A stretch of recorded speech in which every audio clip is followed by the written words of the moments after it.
하나님은 우리가 말씀에 순종하는 삶을 살기 원하십니다. 그리고 많은 그리스도인들이 이것이 하나님의 뜻인 것을 알기에 이렇게 살아가려고 애를 씁니다. 그러나 현실의 삶을 살다 보면 말씀대로 사는 것이 결코 쉽지 않다는 것을 느낍니다. 현실과 말씀이 충돌하는 일들이 생기기 때문입니다. 내 현실의 삶, 생계의 문제, 내 삶의 경험 등이 말씀과 충돌하기에 이것이 쉽지 않다는 것입니다.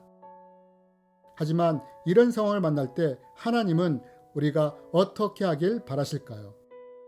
오래전에 어떤 한 분이 이런 말씀을 하셨습니다. 말씀대로 살아야 하는 건 알겠는데 이러다가 문제가 생기면 어떻게 합니까? 라고 말입니다. 충분히 이해가 갑니다. 그런데 만약 우리가 결단하며 말씀대로 살아가다가 문제가 생긴다면 하나님은 이런 우리를 어떻게 책임지실까요? 이에 대해 성경 말씀을 통해 배우기 원합니다. 사실 우리가 말씀대로 살아야 하는 것을 알면서도 현실에 순응하며 세상과 타협하는 이유는 말씀대로 살다가 문제가 생길까봐 두렵기 때문입니다. 손해나고 피해보고 어려워질까봐 타협하며 순응하는 것입니다. 그렇다면 우리가 말씀대로 살아갈 때 과연 이런 일만 일어날까요? 그렇지 않습니다. 우리의 생각과 달리 우리가 말씀대로 산다고 해도 거의 문제가 일어나지 않습니다. 우리는 이것을 모세를 통해 볼 수 있습니다. 우리는 하나님이 쓰시는 사람의 특징 편에서 왜 하나님이 모세를 쓰셨는지에 대해 말씀을 나누었습니다. 하나님은 모세에게 지팡이를 던지라 하십니다. 그러자 그 지팡이가 뱀으로 변했다고 합니다. 모세는 이 뱀을 보자 피했다고 합니다. 왜요? 광야의 뱀이 얼마나 무서운지 알았기 때문입니다. 그런데 이때 하나님이 모세에게 뭐라고 했다고 합니까? 뱀의 꼬리를 잡으라고 말씀하십니다. 여러분 아시는 분은 아시겠지만 뱀을 잡을 때는 절대 뱀의 꼬리를 잡아서는 안 됩니다. 왜냐하면 뱀의 꼬리를 잡으면 돌아서 물어버리기 때문입니다. 그런데 하나님이 모세에게 뱀의 꼬리를 잡으라고 말씀하신 것입니다. 이 말을 듣고 모세가 어떻게 했다고 합니까? 하나님, 뱀의 꼬리를 잡으라고요? 뱀은 꼬리가 아니라 머리를 잡는 겁니다. 라고 하면서 반박했다고 합니까? 모세는 자신의 상식과 경험으로는 이해가 안 됐지만 말씀에 순종하여 뱀의 꼬리를 잡았다고 합니다. 그 순간 어떤 일이 났다고 합니까? 그 뱀이 다시 지팡이로 변했다고 합니다. 여러분, 왜 많은 그리스도인들이 현실 앞에서 세상 앞에서 타협합니까? 그러다 잘못될까봐 문제가 생길까봐 두렵기 때문입니다. 그런데 모세가 뱀에 물릴 수 있는 상황에서 꼬리를 잡았을 때 어떤 일이 났다고 합니까? 뱀에 물렸습니까? 뱀은 분명히 꼬리를 잡으려고 할 때 물려고 했을 것입니다. 그러나 하나님은 이것을 허락하지 않으셨습니다. 그것을 막으셨습니다. 우리가 걱정하던 대로 그런 일이 모세에게 일어나지 않았다는 것입니다. 많은 사람들이 생각합니다. 말씀대로 살다가 잘못하면 어떻게 하지? 저는 그 질문에 대해 분명한 대답을 드릴 수 있습니다. 이런 일은 거의 일어나지 않으며 만약 일어난다 해도 우리가 말씀에 순종하다 이런 일을 당하게 된다면 하나님이 이런 우리를 반드시 책임지신다는 것입니다. 그리고 하나님은 우리가 말씀을 따르다 문제가 생길 때 그것을 반전시킬 능력도 가지고 계시다는 것입니다. 그렇다면 정말 우리가 말씀을 따르다 문제가 생길 때 하나님은 우리를 위해 어떻게 일하실까요? 우리는 요셉을 통해 우리가 하나님의 말씀을 따르다 잘못되었을 때 하나님이 어떻게 도우실 수 있는지 배울 수 있습니다. 우리가 아다시피 요셉은 여주인에게 성적으로 유혹을 당합니다. 함께 자자고 말입니다. 세상의 유혹이 요셉의 신앙과 충돌한 것입니다. 그런데 이런 상황에서 요셉이 어떻게 했다고 합니까? 나는 하나님께 죄를 지을 수 없습니다. 라며 단호하게 거절을 합니다. 결국 이 때문에 어떻게 됩니까? 큰 문제가 일어납니다. 이 일로 인해 공든탑이 무너집니다. 10년 동안의 노력으로 쌓은 가정 총무의 지위가 순식간에 무너집니다. 인생의 최악인 감옥에까지 떨어집니다. 많은 사람들이 세상과 타협하고 세상의 방법대로 살아가는 이유가 이런 일을 당할까봐 두렵기 때문 아닙니까?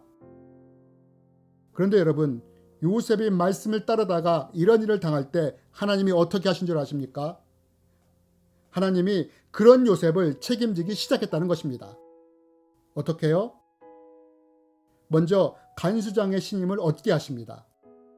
그러나 이것은 시작에 불과합니다. 하나님은 요셉을 위해 놀라운 일을 시작하십니다. 그 첫 번째로 하나님은 요셉을 도울 자를 붙이십니다. 그게 누구입니까? 술 맡은 관원장입니다. 요셉이 말씀을 따르다 감옥에 갇히자 그 순간 하나님이 하신 일은 요셉을 도울 자를 붙이신 것입니다. 아시는 분은 아시겠지만 나중에 술 맡은 관원장이 요셉을 바로 왕에게 데리고 가지 않습니까?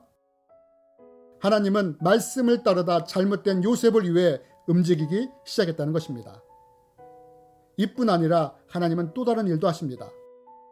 그것이 무엇입니까? 하나님은 요셉에게 지혜를 부으십니다. 여러분, 우리는 보통 요셉을 뭐라고 부릅니까? 꿈꾸는 자라고 부릅니다. 그런데 여러분 아십니까?